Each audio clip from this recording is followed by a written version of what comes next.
Hello, my name is Kevin and this is Wind Me Up episode 10 BB Ghee edition.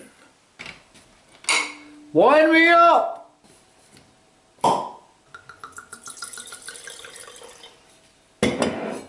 So, BB Ghee, what's that? Well, it stands for Brotherhood of the Black Grape. That's our little wine club. We are 5 members and we hold a wine evening 5 times a year.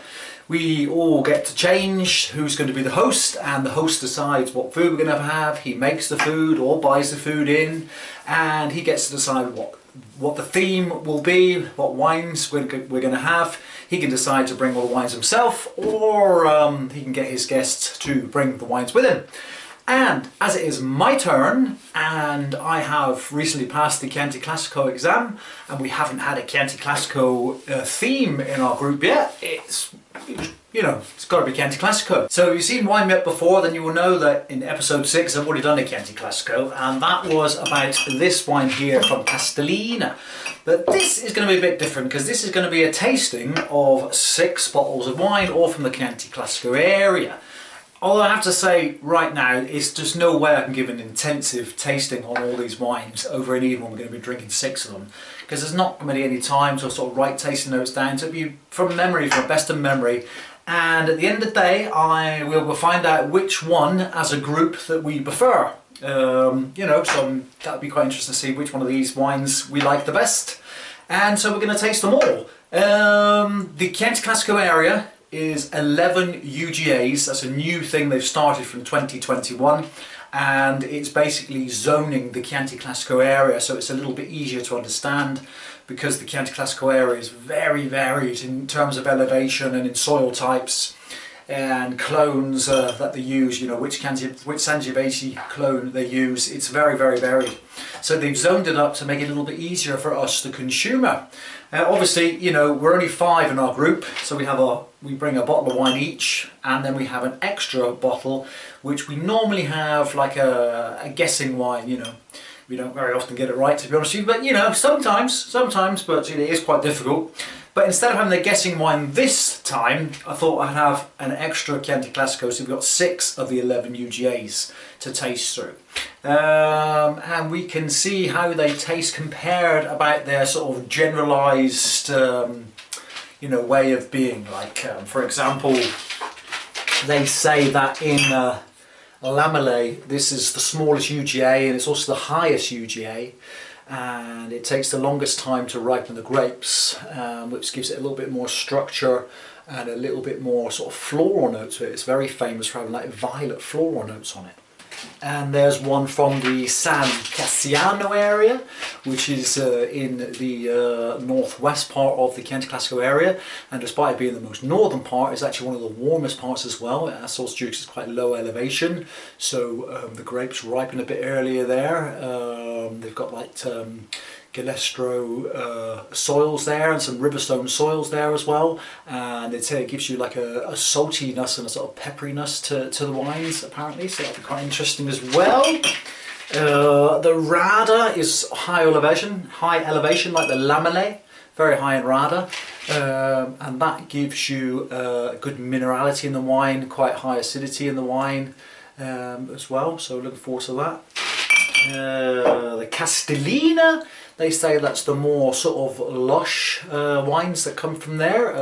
It's the area where the most Chianti Classico wines come from as well. And then we have Fontori in Panzano. Now this one is the famous area for the Cocciatora, I think you pronounce the area. It's a warm sort of amphitheatre type area where they've got Galestro soils, very famously there, and they've got Petroforte soils as well, which is a calcareous sandstone soil, which helps to give this wine a really lush and mouthfeel, lots of body and power, and quite structured, and some earthiness to the wine, apparently. And last but not least is the Castelnuovo Barandega. Love Italian, it's great, isn't it? That is the most southern part of the Chianti Classico area. It's quite close to Siena. It's more sort of open valleys down there, slightly lower elevation. You know, relative Chianti is quite high over them really, but comparatively it is quite warm, so it gives you a robust wine down there as well. Yeah, so looking forward to trying all these wines and see which one we like the best. Anyway, I'm going to go up now and start making some bread. I'm going to have some T-bone steaks, just a jacket potato with some butter. Going to put some cherry tomatoes in the air fryer and then just make it nice and easy. For me, it's about the wine and keeping the food simple as well, you know. And then when we've had that, I'm going to put some tapas, pinchos on the boil, you know, lots of little small bits of sausage and bits of meat, you know, the stuff, and some dips and stuff like that to enjoy the rest of the evening.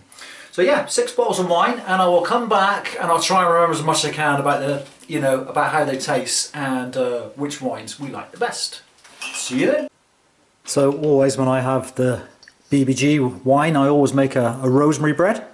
Some chopped rosemary there, some flour, some garlic. Rosemary bread, ready to go.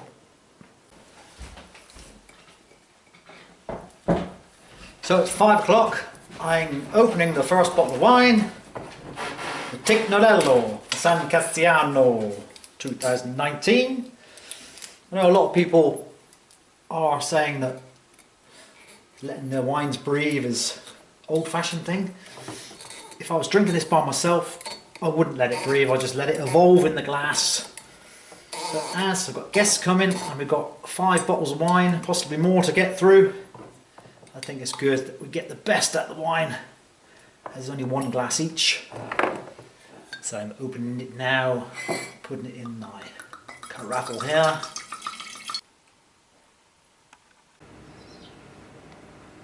So, it's 6 o'clock, guests are coming pretty soon.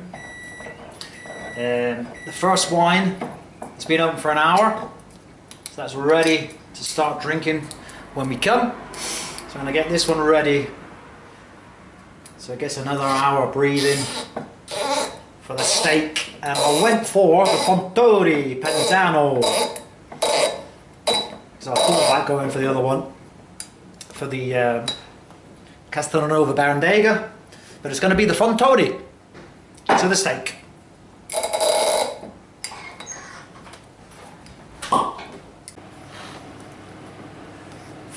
Det er det fedtstof, der er imellem. Det var ligesom restaurant, så får du sådan en barbecue-ting. Men altså min kæreste, hun er en uge uddannet, hun er ikke... Eller laver hun Bare jeg kan ikke se dig. Kendende på knækket. Lammale.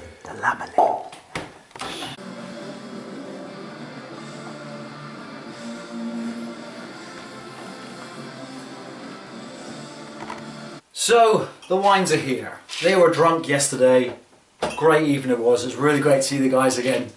Cheers guys, if you're watching this. It was really good, really enjoyed. It's been a while, so it was really great getting back together. And we all enjoyed drinking the Chianti Classico. Like I said, it's the first time we've had it in our group.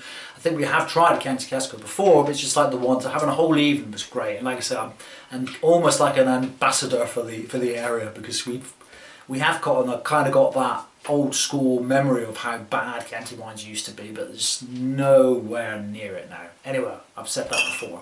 So okay, the wines we tasted, well, in reverse order, in last place, surprisingly enough, was the Rada Volpaia for 2019. This was the Reserva. I bought 3 bottles of this, and the other 2 were superb, really good. But to be fair to this wine, it was the last wine of the evening, which has probably got a lot to say. We're probably a bit full up with wine and food by then, but it definitely does stand out as being the least favourite of the wines. Still good, of course, because like I said, you can't get a bad Chianti Classico. It's not possible. It's still a good wine, and you know. Would I buy it again? As I would always, this is going to concept of this, I would definitely still buy it again anyway. because, you know, I think it was a one-off. We weren't really in the mood for more wine, perhaps. You know, maybe drunk too many dips with different sort of garlic flavors, or, you know, even though I said before, keeping it simple with the steaks, a few dips with some garlic in and chili in, and so, you know, maybe it didn't react so well with that. It was still a good wine, but it is last place, so I'll put that here in last place. Then it was all of it. We are 5, and all 5 of us put that in last place, which was yeah. So there you go. Then the next least favourite, or the 5th place wine. That sounds better, doesn't it? The 5th place wine was the Antinori Chianti Classico Tignanello. Again, surprising. This is the 2019, and this was, I think it was number 9 or something like that on last year's top 100 wines. So yeah, again, this is 90% Sangiovese, 10% Cabernet Sauvignon, a bit of Cabernet Franc, and it's 12 months in French barrique. It's a good wine. It's a good wine, but also, it was the first wine we started, so maybe again, we're just getting our sort of taste buds going for us with this one. So maybe that's a disadvantage there as well, perhaps. Who knows? Maybe if we change the order of the wines around, it might be different. But anyway, there you go. Some of us had it as our 3rd favourite wine, some of us had it as our next least favourite wine, but you know, when you round up the scores for 5 of us, it comes in 5th place. 4th place was the Castelnuovo. No, what's it called? Castelnuovo Barandega, of course. The Strada do Sasso Chianti Classico Gran Selezione. This was the only wine that was 2016. All the others 2019, by the way. This is the only 2016. Had a little bit of sediment in the bottom of this as well, but nothing wrong with the wine. For me, this was after the Volpaia, the most disappointing wine, because it was 2016. It's a Gran Selezione, and I've heard good things about it. You know, it's again, it's Chianti Classico, it's Gran Selezione, still a brilliant wine. But yeah, it came in 4th place, and it was my 5th place wine overall. I prefer the Antinori to that, so that would be sort of my way. But with the 5 group, we put it there. It was the 2nd favourite wine for 2 of the members as well. And interestingly enough, their 1st place wine were quite similar in structure. So yeah, there you go. It doesn't say on the website how that is aged. It just says French oak. It doesn't say if it's barrique, or I think it was barrique. I think you can taste barrique in it, but not new, I don't think, in that. The 3rd place wine, and my 2nd place wine, another member's 2nd place wine, and one of the members' 1st place wine. And this is the wine that I tasted in episode 6. So I love this wine. It is absolutely beautiful. It's just something different from the others. It's the Castellino. They say it's a little bit more lush there, you know, generally, and it was as well. It definitely was. It was lush, a nice sort of bright acidity, more red sort of cherry fruit flavours. Well, you know, I've done a tasting on this one before, and it lived up to that again. Really, really nice. Interestingly, though, for the guys that like the Fontodi and the Castelnuovo Barandega, I don't know why I can't say that today, they like those 2 wines, and they had this one down here, which is interesting, because that kind of makes sense in a way, because they are different from each other, so that's just like more their taste. So there you go. Nothing wrong or right about that, that's just a tasting. So that was 3rd place, and 2nd place wine went to the Fontori. This is, I've raved on about this before, but this is the Chianti Classico Normale di Annata, and wow, this could probably do another 5 years in the cellar, to be honest with you, because it is a big blockbuster of a wine. It's quite a lot of structure, quite a lot of tannin, sort of quite a lot of earthy, it says it's got an earthy vein running through it when you talk about the wines of Pantano, and this definitely was earthy. Black and red fruited. Yeah, a powerful wine, powerful wine. We had this with the T-bone as well, so it was the perfect wine for the T-bone. Like I said, we started with the Tignanello and then had the steak with the Fontoli. That's superb. And I've got over here Fontoli's first wine, the Grand Selezione, and I'm really looking forward to drinking that one. And I give it a few more years lying down. That's 2019 as well, I believe. Yeah, it's 2019 as well. But that's their top wine, or top Chianti Classico. They make other top wines. So looking forward to that. But yeah, that was the first place wine for 2 of the members. They both like that as first place. 2 of them. So that was interesting. But overall, the first place wine was actually the most expensive wine as well, which is kind of nice, I suppose. But you know, they're all very close to each other, not a million miles apart, so it's more of a coincidence than anything. But this is from Lamale, and this was my favourite wine.